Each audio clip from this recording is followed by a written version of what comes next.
Vous savez, le secteur dans lequel on est, c'est un secteur à haute intensité capitalistique. Donc, la barrière industrielle, principalement, ce sont les capitaux. Vraiment, c'est les capitaux. Vous avez touché le vrai problème de notre secteur d'activité, surtout le vrai problème des entrepreneurs locaux que nous sommes, c'est l'accessibilité aux ressources, mais surtout aux ressources longues, à loyer modéré.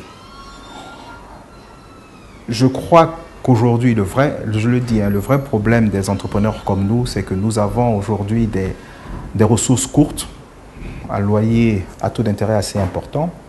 Et si on veut que des pays comme les nôtres, des pays en voie de développement deviennent des pays émergents,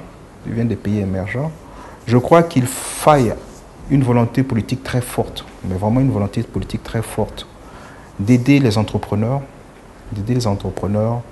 à trouver des ressources pour pouvoir pérenniser des structures comme les nôtres et surtout aider les entrepreneurs à trouver des ressources pour pouvoir compétir avec des sociétés étrangères, voire des multinationales. La différence entre les sociétés multinationales et nous, je le dis franchement, c'est surtout l'accessibilité aux ressources. S'il y a cette volonté et s'il y a cette capacité à pouvoir répondre à nos attentes à ce niveau, je peux vous assurer que nous sommes capables, pas de lever des montagnes, mais nous sommes capables de prouver que l'entrepreneuriat ivoirien a son mot à dire. Je vous le dis parce que je crois fondamentalement à la mondialisation.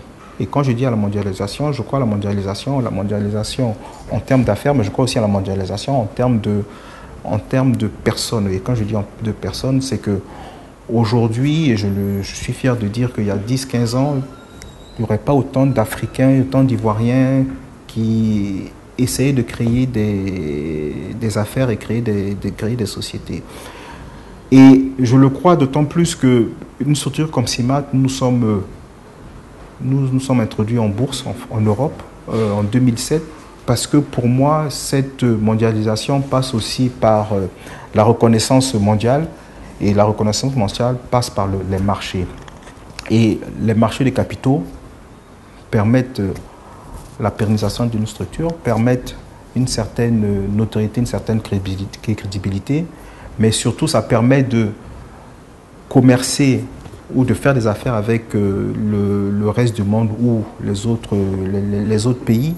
Et si on arrive, moi mon principe est de dire que si on arrive à créer un environnement sain,